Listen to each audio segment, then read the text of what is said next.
In front of me is HOTWAV W11 and today I would like to show you how you can set up screen lock.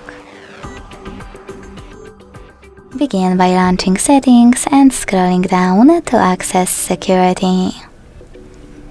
Then tap on screen lock and tap on one of those login methods, pattern, PIN or password.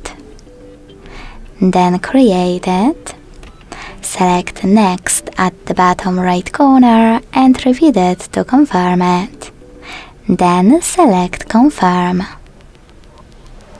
Now you need to answer this question by tapping on one of the available options. How do you want the lock screen to display your notifications? In my case, don't show notifications at all. Whatever you decided, when you're done, hit Done. So when I switch off my screen and turn it back on, icons that pattern is required.